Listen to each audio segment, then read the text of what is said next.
Welcome to the Apartment Operators Podcast, where you can learn from experienced operators what it really means to be an apartment operator. No fluff, no sugarcoating, just the raw, unfiltered truth of the ups and downs of operating multifamily communities. Welcome, everybody, to the Apartment Operators Podcast. And today we have a special guest, Kevin Gardner. Kevin is not a multifamily operator, but his company helps multifamily operators in subjects that are not very commonly known. So we thought we'll bring him on the show and let a lot of operators hear about this service. Welcome to the show, Kevin. Thanks, Joseph. I appreciate the opportunity to speak with you this morning. Awesome. So usually we let the guest introduce themselves. Take 30 seconds, tell everybody who you are, what's your background, and then we'll get into the conversation.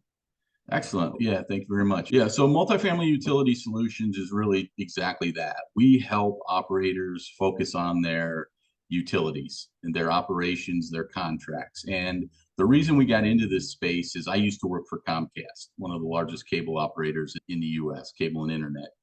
And so I gained a lot of experience because in a former life, I was actually on the opposite side of the negotiating table, negotiating with property owners to get Comcast the right to be on their property.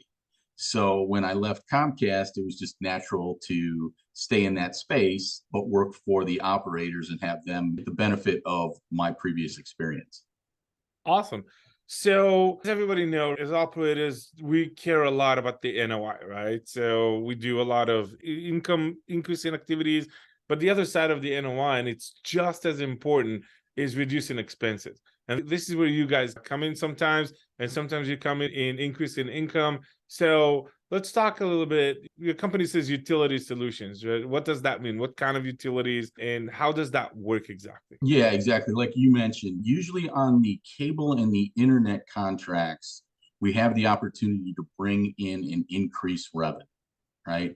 So a lot of people don't realize that even if their residents are paying for cable service or internet service directly to the provider, there's still an opportunity for you to get some revenue sharing or some access fees. So that's revenue that goes right to your bottom line. So let's take a step back. So when it comes to cable and internet, we have what I've seen, and correct me if there's more, but I've seen two types of properties. There's the properties that don't have anything to do with that. It's like we tell our residents, get whatever you want. You want AT&T, you want satellite, you want dish, do whatever you want. And that's their responsibility. And there's properties that have what we call a master agreement, which is a single company, and the tenant can only get from that company. When you describe those things, what are we talking about? We're talking about the first or the second? We're talking about all solutions, because what we like to do before we make any recommendations is talk to the owners, understand what are your priorities, are you in this for the long haul? Are you trying to create generational wealth, or are you trying to take a B-class property and turn it into an A-class property and sell it and pay back your investors in 3 to 5 years? So a lot of those factors will impact what recommendations and what type of contract they'll want to do. The other thing is what's existing currently, right? The first one you mentioned, where the residents pay for them for their own service and they have a choice, is just called a right of entry agreement or an access agreement. But those companies you mentioned, AT&T, whether it's Comcast, Spectrum, whoever it is, they still need to have an agreement in place to allow them to be on your personal property. And we do a lot of work in like Dallas, and Spectrum and AT&T are both in Dallas. The city of Dallas has granted a non-exclusive agreement for both of those companies to operate, but that just gives them the right to be in the public easements. It doesn't give them the right to be on anybody's personal property. So whether you as a homeowner grant them permission to be on your property, provide service, or you as the multifamily property owner grant them the right to be on your property so that they can serve your residents, there still has to be some agreement in place that allows them the right to be on your personal property. So that's an access agreement. And in those cases, we negotiate if there's no agreement in place, or if there's an expired agreement. There's always something. They didn't just come in there without an agreement. But oftentimes, depending on how old the property is, It could have been something that was never recorded. It could have been lost in the shuffle from owner to owner. So they did come in there. But if there's no current agreement with any significant term left on it, it gives us a window of opportunity to negotiate with them and get compensation for you, the owner, for just simply letting them on your property to continue to provide service. The other one, basically, if AT&T wants to serve our residents, they need permission for their technician to come in. They need permission to get their infrastructure lined up into our communication hubs and so on, right? Correct. And that's what they're willing to pay for. And that has value, obviously, because without that permission, they don't get to provide service and generate revenue. So that's we'll get into the other type of agreement in a second. What kind of revenue are we talking about? What kind of an agreement have you been able to secure in the past? Are we looking at price per unit? Are we looking at, okay, here's $5,000 go away? What kind of agreements have you seen out there that those utility companies are willing to pay? There are two types of compensation most often, and sometimes there is one and not the other. Other times we're able to get both. The first one is what's called a signing bonus or a door fee. And that's usually a lump sum fee that's paid within 90 days of execution of the agreement. And these agreements are typically 10 years long, and you are granting them certain rights. You may help them with marketing. You may say that the wire that they're already using, nobody else can use, things like that. So we have to decide what those terms are and what you're willing to do. But there's a lump sum. So if you've got 100 units and they give you $100 per unit, they're going to issue you a check for $10,000 within 90 days of signing the agreement. The other type of compensation is what's called revenue share, which is really a commission. So in exchange for helping them market their services, right? And when somebody new moves in, I move in, you say, hey, Kevin, we recommend AT&T here. They've got the best internet service, and here's how you get a hold of them. What you would get then is on a quarterly basis, a percentage of the revenue, okay? And the natural follow-up question is, does that impact the residents? And the answer is no. Your residents aren't paying a higher rate because of this agreement. They can't do that. They're not allowed to do that. But what AT&T or Comcast, Spectrum, whoever's getting out of that is help marketing their services. So in theory, they're paying for the percentage of revenue, but they're getting more customers as a result. So it's a trade-off. So those are the two types of compensation most frequently associated with what's called a right of entry or access agreement. Gotcha. So we'll have the second type is we'll basically have pamphlets in the office, and when a resident comes in and they're asking, maybe we'll have a welcome packet that will have that pamphlet in there of whatever company we have the agreement with. Correct. Now that doesn't mean that that you can't have another provider as well.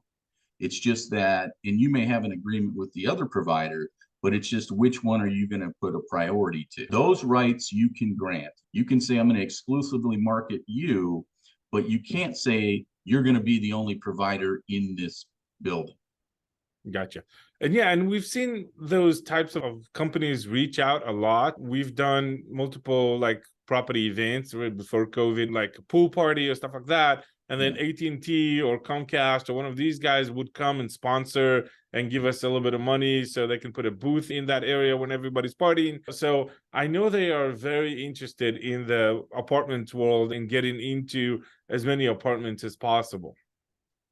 Yes, absolutely. And that's what is an exclusive marketing arrangement, and they're your marketing partner. And we've had some owners, and they can't put this into an agreement, but we've had some owners go as far as saying, look, I'm not allowing any satellite dishes on my property. It's your property. You have the right to do that, but nobody can tell you you have to do that as part of a contract because it's anti-competitive, right? So they can't say, look, we want you to disallow satellite dishes, but you as the owner have that because you don't want the liability, right? People are putting them on their roof and creating leaks and liabilities for you. You as the owner can make a business decision, and that certainly helps as well because then you're encouraging people to take the services that aren't fixing something to your roofs and things like that. Yeah, that's a side note. Regardless of having an agreement or not having an agreement with a service provider, we don't allow those satellite dishes for the exact same reason you mentioned. It's damage to the property, it's damage to the roof, because those installers, they don't care. They'll just come in and they'll just drill in whatever they can drill in order to secure that dish. So we told our residents, like, at most we allow them on the ground where it's not an eyesore. If you're second floor, then you can have a Home Depot 5-gallon bucket and fill it up with cement and stick a pole in it. But we do not allow permanent attachment to the building. And that has to be a separate issue. It can't be associated with, it can't be a condition of, it's got to be up to you as the owner to make that decision. Yeah. Okay, so the other kind we're talking about was an exclusive agreement. How does that work? See, it can't be an exclusive agreement, the exclusive to provide service. You can't have it so that I'm going to sign an agreement with this company and they're the only ones that can provide service. But you can, but we may be saying the same thing, but differently. Okay. So what I think you're referring to is what's called a bulk agreement. And a bulk agreement is where you buy service and basically provide it as an amenity and include it in your rent or as a add-on, but you're buying it in bulk. So you're not saying that they're the only ones, but by default, they really are, because who's going to want to provide service if you've already bought service from one provider? If I'm a second provider, I'm going to look at that and say, I really don't want to come in there because I don't really have any upside because you're already providing that service. But you're not doing it on a contractual exclusive basis. It's really what's considered a bulk agreement. And that's why the cable and the internet companies love those, because it's by default an exclusive right to provide, because nobody else is going to want to come in there and compete with you when you already are serving all the customers. So it's a little bit of a technicality, but it's not considered an exclusive agreement. It's considered a bulk bill or master pay agreement. Yeah, and those arrangements for the listeners have pros and cons, right? So on the upside is we, the owners of the apartment building, we pay a much lower price per door. So we'll pay, let's say, $30 or $40 per unit for an internet and cable, basic cable service. The cable provider, they're happy because they just sold the entire complex, regardless of occupancy, regardless of what the other people are doing. They know if I have 100 units, they just sold 100 accounts. And they also get upsells. So we provide internet and basic cable, but if somebody wants a DVR, if somebody wants a DVR, or somebody wants a sports cable package or an HBO package, those are all upsells, and the internet company or the cable provider gets the upside. The residents are also happy with that, because if we pay 30, 40 and we turn around and we charge the resident, let's say 60, we make that little difference and that adds to our NOI. But honestly, today, go find an internet and cable package for $60. That doesn't exist out there. So the residents usually are happy to get that package because it's cheaper than going out and getting the internet and cable separately and bundling everything. Now, with the world of Hulu, Netflix, and all that, it still works. Not as good for the resident as it might be, because it's still cable and internet. But if you want to stream Netflix and Hulu, you still need internet. So either way, the very basic package of internet was like $65, $70 last time I was looking at. So it's still a good win for everybody else. Now, the downside of these things is if your property is not fully occupied, you're still paying for all those units. So if you're buying a distressed property, let's say 50, 60% occupancy, you're still paying for 100% of the units. So that becomes a little bit of a challenging expense and a burden as you get in that property up to occupancy. But if you're in full occupancy, 90 plus, then this is a very definitely a money producing agreement to have in place. Did I get it right?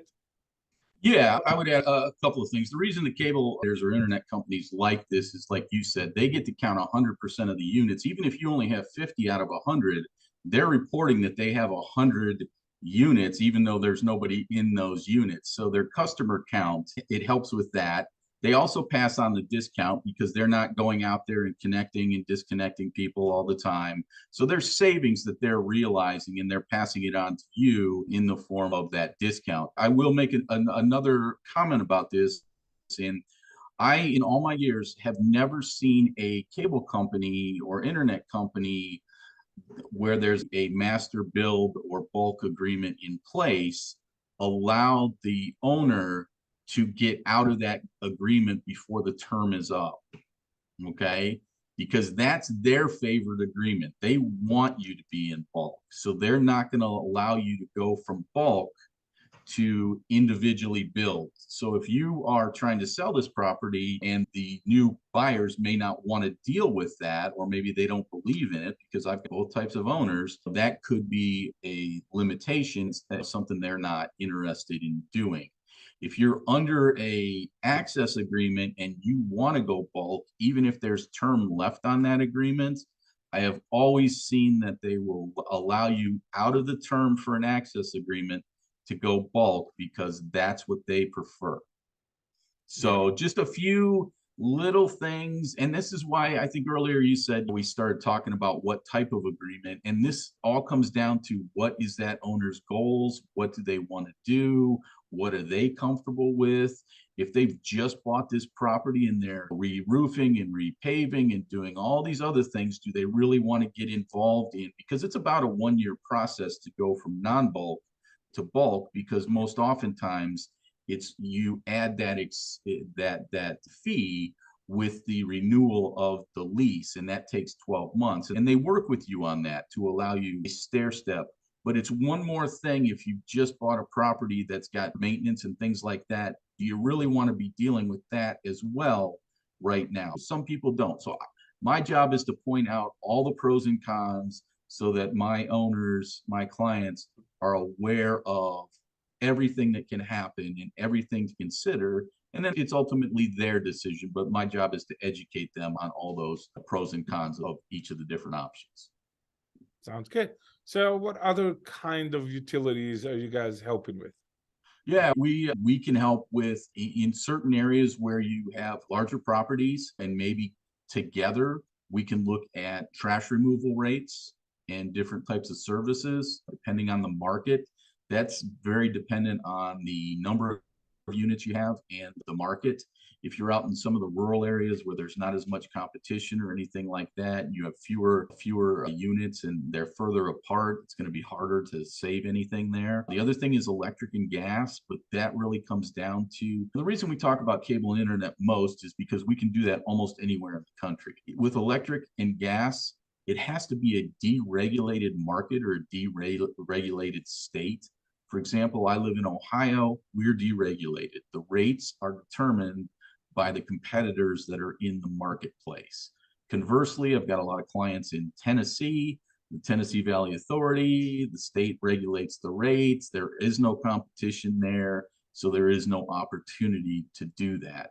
Also with electricity, it really comes down to usage. So if you've got a smaller property, you have let's say no laundry room, you don't pay for the residents' electricity, you don't have inside common areas or workout facilities or swimming pools where you're not using a lot of electricity, your account's not going to be that attractive because you have minimal usage. Yeah. You have a larger property with common areas, workout facilities, the laundry rooms where you've got a lot of usage of electricity, then those are going to, and it's in a deregulated market, then that's going to be more of the opportunity. But the great news on all these things is we do free assessments. All we need is a little bit of information from you, and we'll do a free assessment for you and tell you what we think we can do to help you either save or generate revenue.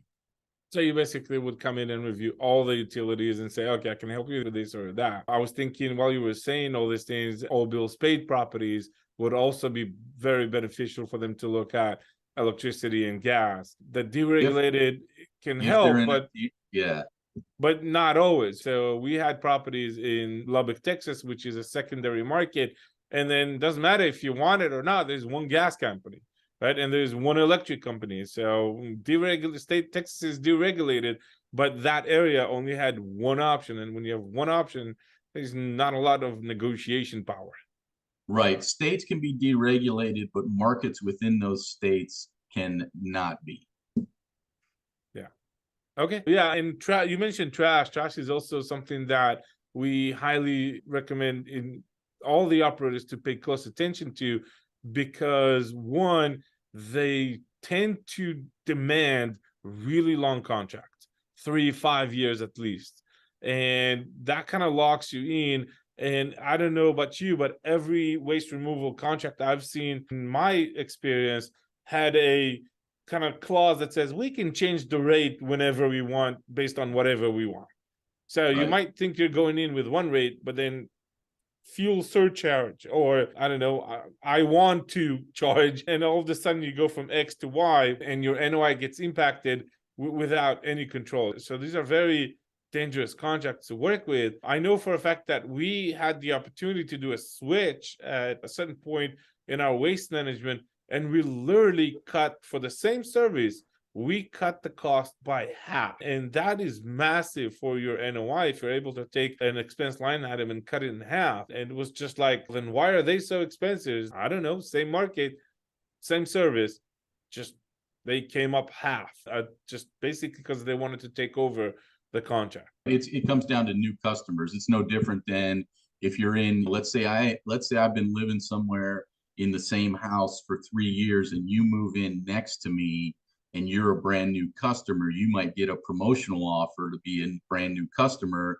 and you may be paying half of what I'm paying for cable and internet because my promotional offer was 3 years ago and now I'm an existing customer and my rates have gone up to the rate card, and you're the new customer that they're trying to lure in there. The same thing happens with multifamily property service providers.